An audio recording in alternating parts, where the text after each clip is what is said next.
My name is Marcin Nowak and you are watching Poland In.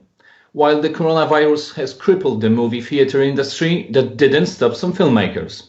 The Corona movies are already here. During self-isolation, where TV is sometimes our only salvation from boredom, we are looking at films that are worth watching in times of the pandemic. Our guest is Magdalena Maksimiuk, film critic and spokesperson for the Warsaw Film Festival. Welcome, Magda. Hello, thank you. The first full-length feature about the pandemic, Corona, by the Canadian director Mostafa Keshvari, is already finished. It took over 3 days in February to shoot, and it's waiting for its premiere. It is a one-shot thriller set in an elevator, because apparently the filmmaker was in an elevator reading the headlines about Wuhan virus then. And the increasing reports of harassments of Chinese Canadians and others of Asian descent when he had the idea. Was it foreseeable that a movie about COVID-19 would be made so soon? I think, first of all the filmmakers and their work is put on hold. And obviously, what's a better way to spend your quarantine and, self-distancing if it not in a creative way? And I feel that a lot of filmmakers and screenwriters, first of all, are trying their new ideas in this difficult time of crisis and pandemic. And I feel that they need to find new solutions to new ways of making films, and I feel that there will be a lot more projects seeing daylight when we're held captive in our homes. And I feel that this is only the first film that is seeing daylight during the quarantine times, but we're about to see a lot more. Yeah, and we've got a second one. The lockdown made it difficult to produce more coronavirus films, but that didn't stop the creators of a comedy horror, Corona Zombies. Yeah, you heard me correctly. It's Corona Zombies right now, and it was made in 28 days with every member of the cast and crew under self-isolation. The movie actually has only one actor, Cody Rene Cameron, with the rest stitched together from a Donald Trump TV address viral clip about the pandemic and redubbed footage from 2 old zombie B-movies. Well, first of all, I think we should praise the creators for this kind of innovative approach. I absolutely love how people are trying to laugh off the epidemic. This is one of the principal ideas I would have. That's why I'm trying not to watch too much news and not to watch too much disaster films these days, trying to stay positive. And I think that watching some outrageously funny films, even if they are not very up to date and also not very truthful, is a solution, I think. And, making this film with only people who are quarantining or in self-quarantine, this is also a good idea to use your time not to think too much about what's happening outside. And I think that using epidemic for creative reasons is always a good idea. And so I'm really looking forward to watching the full project, and I feel that this is something that we really need in these times of crisis, that we need to laugh the epidemic off and just think about something else, even if it's just too weird to be true.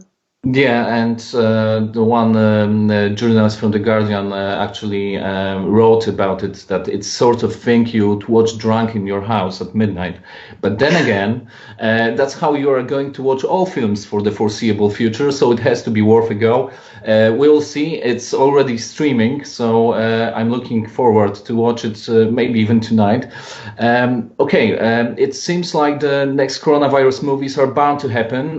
Can we expect a blockbuster about the pandemic? Like, for example, The Impossible, the 2012 movie about the tsunami in 2004 and Indian Ocean earthquake. Is it bound to happen? Well, I think that Michael Bay and Roland Emmerich, the two famous blockbuster hit directors, are only waiting for the epidemic to stop to start getting a lot of money, because I think this is just a perfect theme for a catastrophic or disaster film. And I think that, not even films about epidemic are most famous and, the biggest blockbuster hits, because one of the greatest catastrophic films for me is Independence Day, that I started watching when the epidemic began. And I feel that this is just a wonderful film that gets this communal feeling through the film.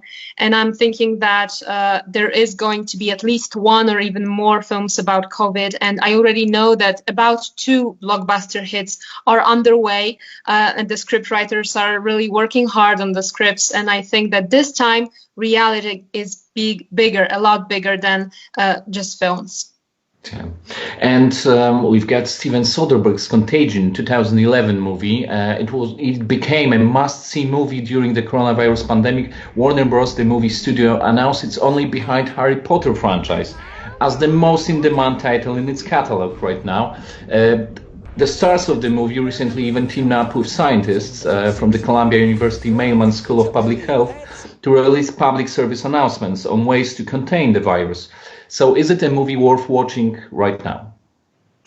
Well, I remember when this film had its premiere in cinemas, and it wasn't very widely acclaimed. I mean, people were watching it because it was a Steven Soderbergh movie and it had a star-studded cast. But at the time, it almost felt too real for a movie, you know? It was too realistic. Everyone said that about this movie. With this kind of cast and this kind of director, we expected something more, but it was, too realistic. Well, and you see, this time, actually, the ways of treating people during times of pandemia, and also how to feel in the times of panic and crisis, these actually emotions were presented pretty trustworthy in the film. And I think this is the second life of Contagion by Steven Soderbergh.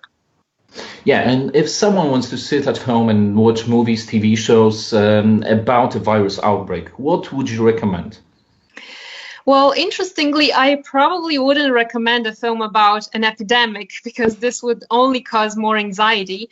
But if I had to choose one of my favorite films is called Outbreak. It was directed by Wolfgang Petersen in 1995. It has Dustin Hoffman in it. And I found it really interesting, as many of the 90s films, right? They were completely different from the ones that we see these days. That's right. And I find it extremely interesting. But if it weren't for the pandemic or epidemic films, I would probably choose a comedy.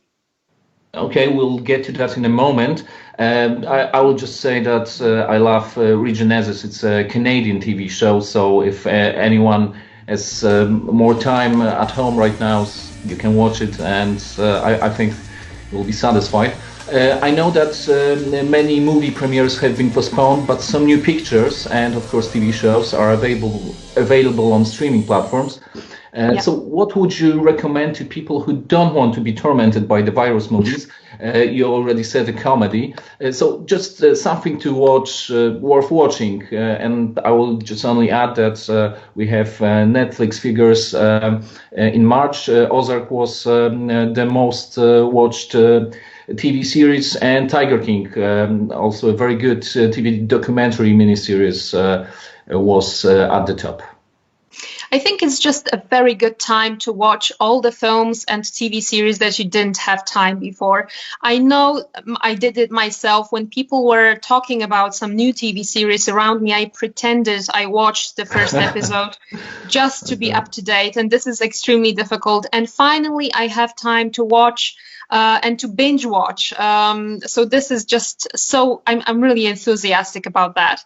And I finally managed to see The Witcher from Netflix. I finally managed to see Succession, one of the greatest TV series available. And I'm really looking forward to people watching the new series from Netflix called The Eddy, with Joanna Kulik as one of the leads in the series, because it's really lovely and I really hope that people enjoy it.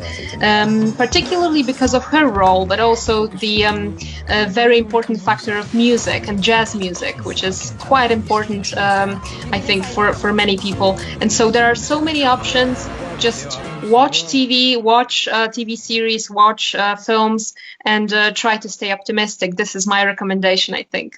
That's great, and I will leave you with two my recommendations. The third season of Westworld is amazing, and it's a pleasure to watch. And secondly, Devs. Devs, a new Alex Garland TV series. Alex Garland, who directed Ex Machina, for example. Yeah, plenty to watch over there, and we have some time in self-isolation, so it's a very good time to watch movies and watch TV shows. My guest today was Magdalena Maksimiuk. We are bringing you the latest on the coronavirus pandemic on polanin.com and our social media channels. That's all for now. Stay safe, stay healthy, and stay tuned for more on Polanin.